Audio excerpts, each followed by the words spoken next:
Hello and welcome to River Reflections.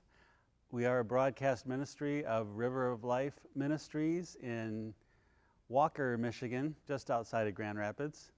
Our church address is 3412 Leonard Street, Northwest. You'll probably see that on screen shortly because I said it pretty fast, and then you'll be able to write it down if you'd like to come visit our church. We would love to have you come. We're not doing Zoom church right now. We are actually coming into the building, and we're having church, and we'd love to have you come visit and see us. Our service times are Wednesday evenings at 6:30 in the evening. We start with prayer, then we have some praise time and Bible teaching, and then we meet on Saturdays starting at 9:30, again with prayer, praise, Bible. We take a little break for brunch, chance to fellowship with one another, and then come back for some more teaching and encouragement from the Word. So if you enjoy the things you've heard on this show, if you've heard from our pastors, Robert and Rosemary, they're the ones who started the church, and they are still 41 years ago. They're still the pastors, and they usually teach on this program, but they are out of town or maybe just coming back into town right now from a well-needed, well-deserved vacation. And so I'm a deacon at River of Life Ministries. Oh, there was our website too. You can find out a lot about us there, find out what type of church we are, what we stand for, what we believe.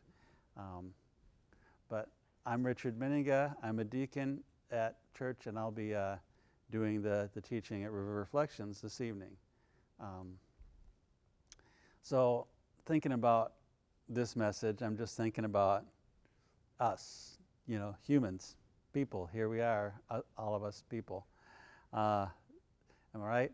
And we have a lot on our plate, being humans. We have a lot to deal with, and things that give us concern when we're doing our dealings in the world. And especially this past year, we've had a lot to worry about. We've had people worrying about their jobs. We've had people lose their jobs because of things that are happening.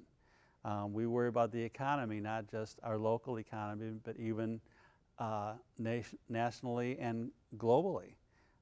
We're worried about small businesses. Will they be able to stay in business? Some already haven't. We worry about health, not just our own health. Are we doing what we need to keep ourselves healthy, but are our parents healthy? Are some of our other relatives, are they keeping themselves healthy? Not just us, family, friends. What's our future going to look like? Things were way different in 2020 than they were in 2019. What's 21 going to look like? So more than ever, it seems like there's a lot to worry about.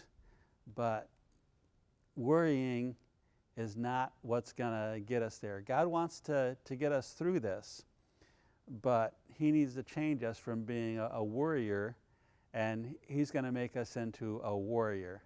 So that was my little fun plan words for my title, changing us from a worrier to a warrior. So I'm going to start by telling a Bible story that, if you want to follow along, I'm going to paraphrase, but I'll have it in front of me. It's the story of Gideon, and that's found in Judges, starting with Judges chapter 6. Now, a little bit of background here. I've got I wish I knew the story well enough that I could tell you everything that's on the page without looking down at it, but it's probably not going to happen. But this was during the Judges. The book of Judges was written during the time when Israel, before they had kings, and God would appoint different people as what He called a judge to rule over Israel or to speak on behalf of God for Israel.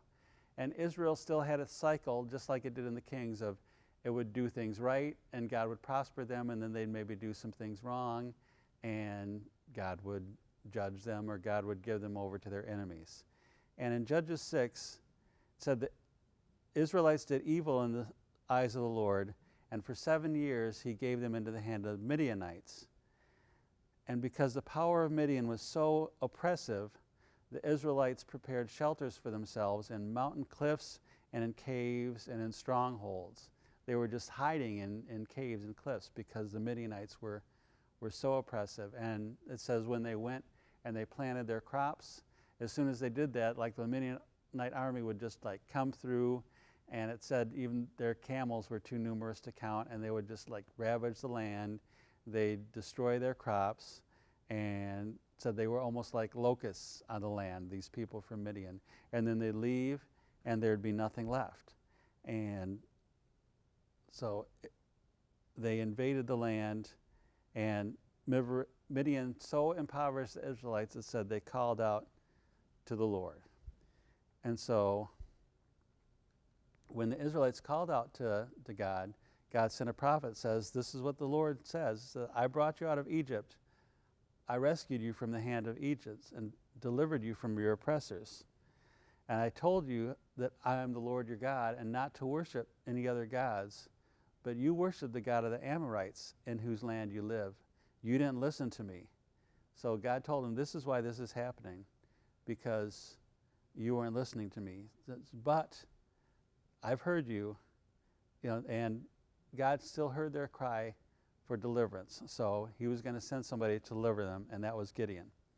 So in Judges 6, verse 11, the angel came down and sat under the oak that belonged to Joash, where his son Gideon was threshing wheat in a winepress to keep it from the Midianites. Even what little food they had to try to hide it, keep what they could.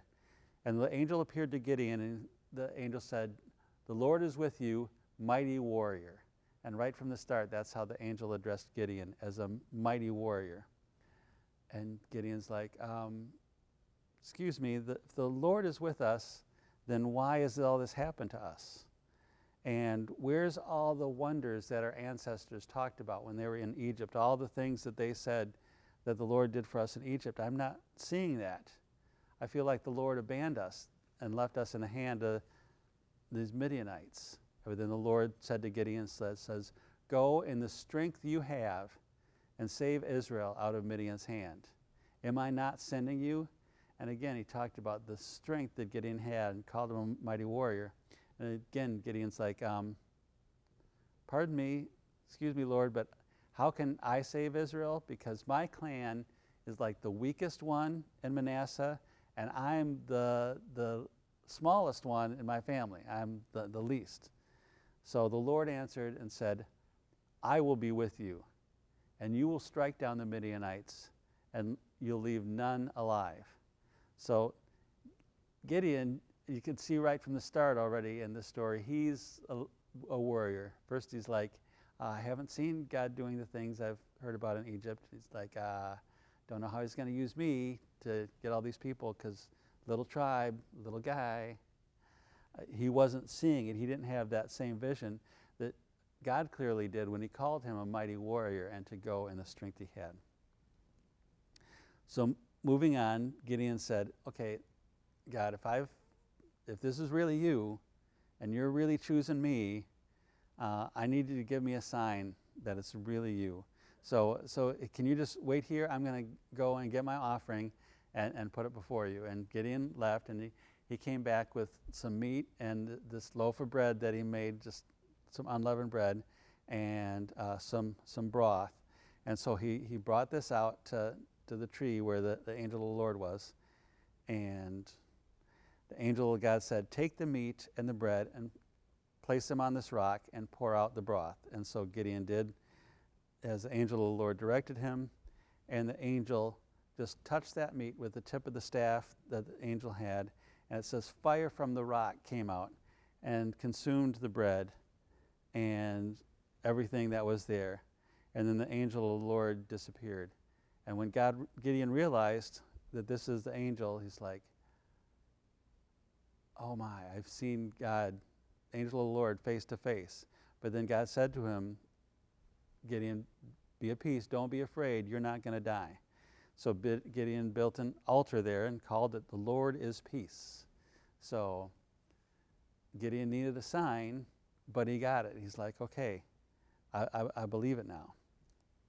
So that night the Lord said to him is to take a bull from your father's herd and to tear down your father's altar to Baal and cut down the Asherah pole beside it.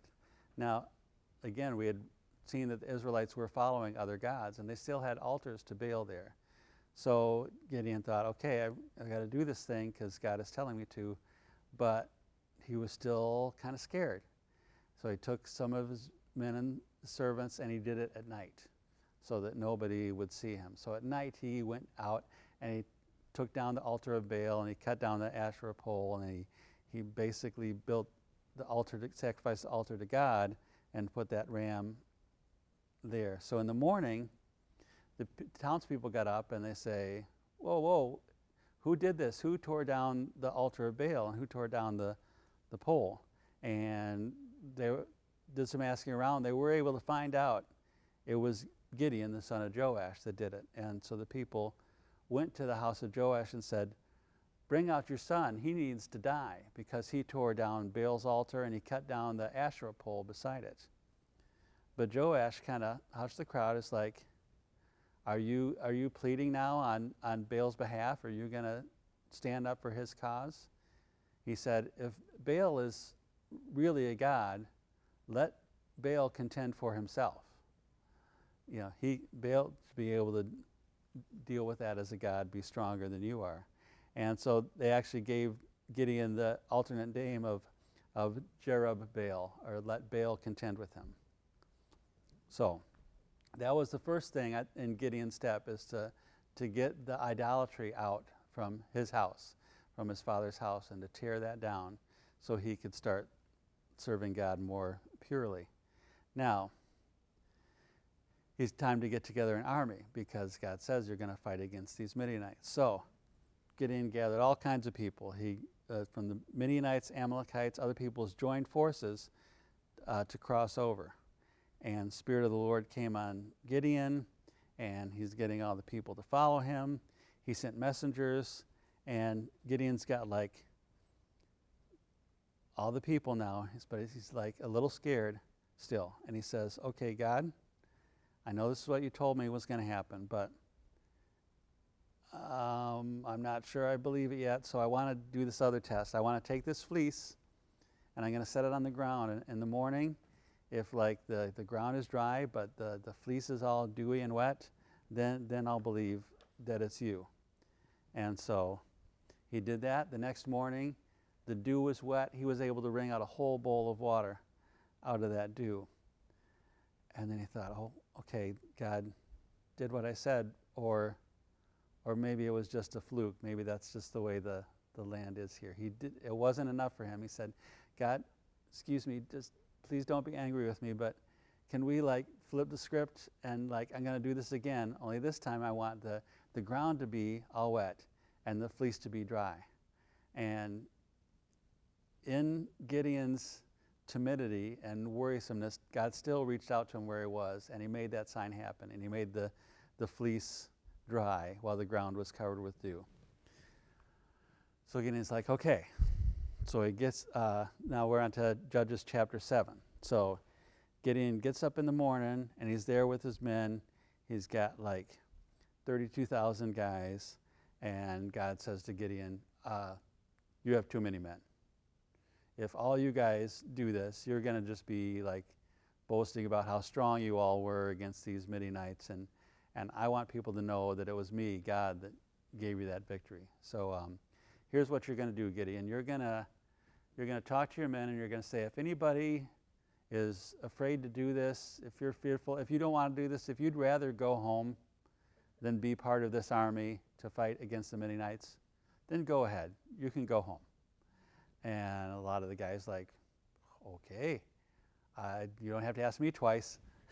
And so about 2/3 of them left. So he got 10,000 remaining. So now he's down to 10,000 men against the innumerable amount of Midianites.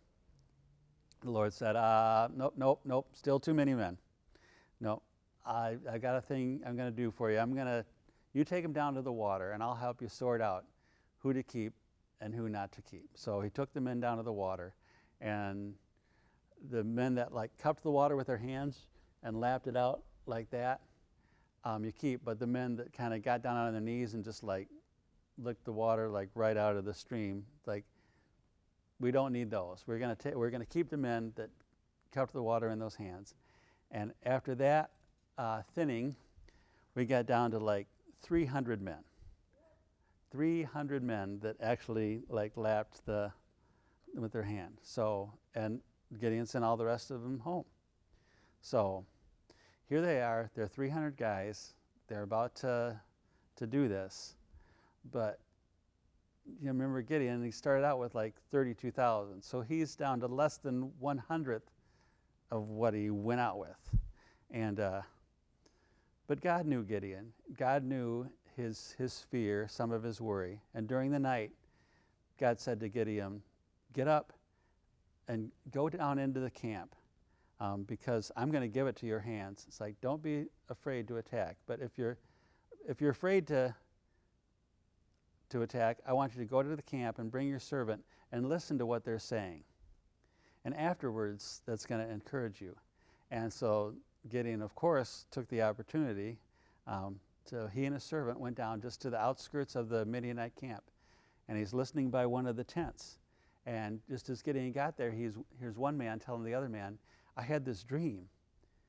And he was saying, in my dream, this round loaf of barley bread came tumbling down into the Midianite camp. And it struck the tent with such force that the tent overturned and collapsed.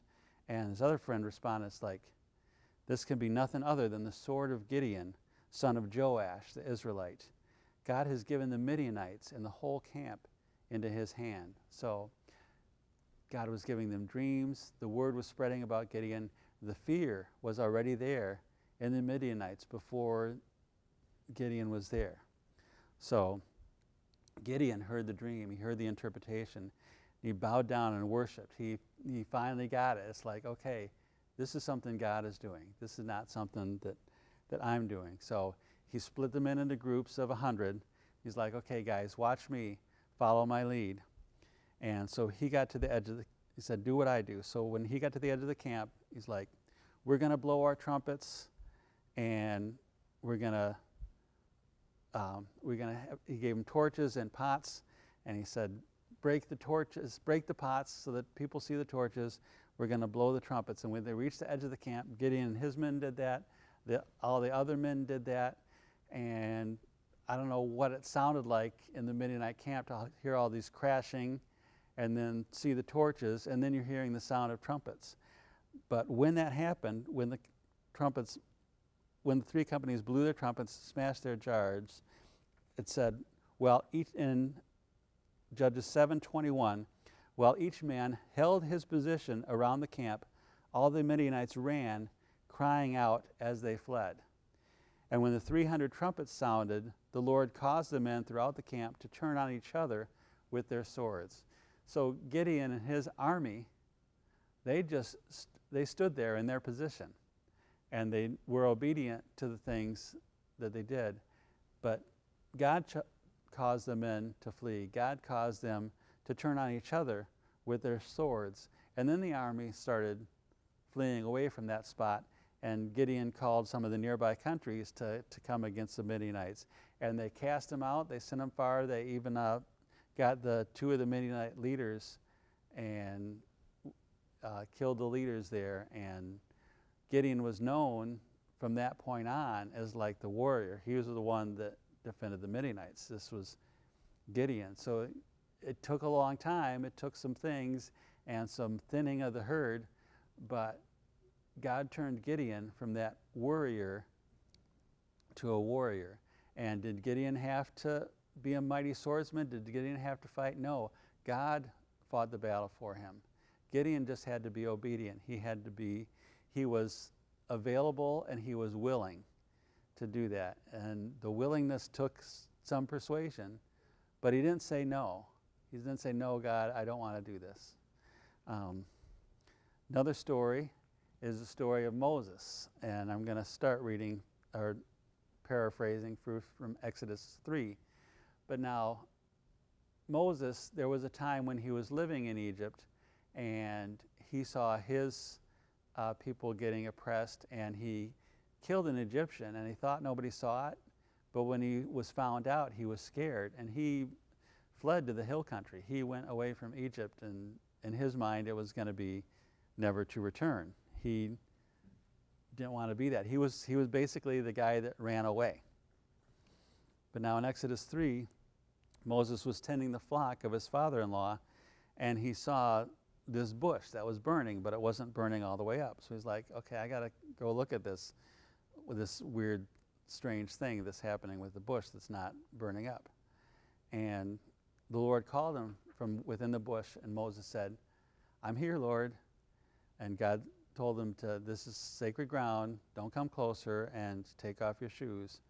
But then God said to Moses, I've heard the cry from my people in Egypt that the Pharaoh enslaves and oppresses them. And he said, so go, I'm going to send you to Pharaoh to bring my people out of Egypt. And Moses' first words to God after that was, who am I? Who am I that I should go to Pharaoh and bring the Israelites out of Egypt? And this doesn't say in the Bible, but he's like, I'm the guy that ran away. I'm not, this is not the warrior you're looking for, I don't think. But God's words, again, to Moses was, I will be with you. And that was all that wasn't all that he said back to Moses, but that was his response to the who am I. It didn't matter who Moses was. It mattered who God was. God said, I will be with you. It's not about you, Moses. It's about me. I'm the one. And Moses is like, well, suppose I go and I say that the God of my fathers sent you, and they say, well, what's his name? What shall I tell them? And God said to Moses, you just tell them that I am who I am. That's the name you tell, that I am sent you. And that was the name that was sacred to the Israelites, that they knew, that they referred to the name of God as I am. And again, Moses questions God, and he says, well, what if they don't believe me? What if they listen to me and they say, I don't really think God appeared to you? And God said, well, what's that in your hand? He's like, well, it's a staff. And God told him to throw that on the ground. It turned into a snake. Moses was scared, and God said, no, go ahead, pick it up by the tail, and it turned back into the staff again. And then he had Moses do this other thing where he put his hand in his cloak, and when he brought his hand out, it looked all white and leprous, and he put his hand in again, and it came out clean. So he's like, if they don't believe the first sign, maybe they'll believe the second sign. I'm giving you these signs to you, Moses, so you know it's from me. And Moses wasn't done making excuses even at that point. In Exodus 4, verse 10, he said, excuse me, Lord, pardon me, but I've never been eloquent, neither not in the past or even now since you've spoken to me. I'm slow of speech. I'm slow of tongue. I'm not a good talker. So the Lord said to him, who gave human beings their mouths? Who makes them deaf or mute? Who gives them sight and makes them blind? Is it not I, the Lord? Now go, I will help you. I'll help you speak, and I'll teach you what you need to say. And Moses is still like, pardon me, can you please send someone else? God was angry with Moses at that point. And he said, what about your brother Aaron, the Levite? He can speak well enough, and I'm already sending him on his way to you. So God sent Aaron to help Moses with the thing and to speak. Now, a lot of us know the rest of the story. We've heard about how he goes down to Pharaoh. He says, let my people go. Pharaoh doesn't. He shows them the signs. He turns the Nile to blood. There's all the plagues. Eventually, Moses delivers the people. Pharaoh sees the signs from God and lets the people go. The people go and get pursued. Moses stretches out the staff, and God parts the waters of the Red Sea so they can go off on dry land, and the Egyptians get destroyed. Moses' legacy is of being this warrior, the man who liberated Israelites out of Egypt, who fought mighty battles even when they were wandering in the desert. But Moses didn't start out that way. He was the man who ran away and made excuses for God. It's like, I don't think they're going to believe me. And if they do, I don't think I'm the guy that should be talking to them. But he turned. God turned him, and it was God that did the fighting. Again, Moses didn't have to raise a sword to Pharaoh. He didn't have to raise a fist or fight. He let God work. He let God have the strength. I actually first thought of this message when I heard a song that's on the radio by Sanctus Real, and it's called, I think it's called Confidence, but it starts out by saying, I'm not a warrior. I'm too afraid to lose. I feel unqualified for what you're calling me to. But Lord, with your strength, I've got no excuse, because broken people are exactly who you use. So give me faith like Daniel in the lion's den. Give me hope like Moses in the wilderness. Give me a heart like David. Lord, be my defense so I can face my giants with confidence. And that song talks about how God uses broken people. He uses weak people to get his work. Now, you don't have to be broken and weak for God to use you. You just have to be available. You have to be willing. And God can do it. God will do those things in his strength.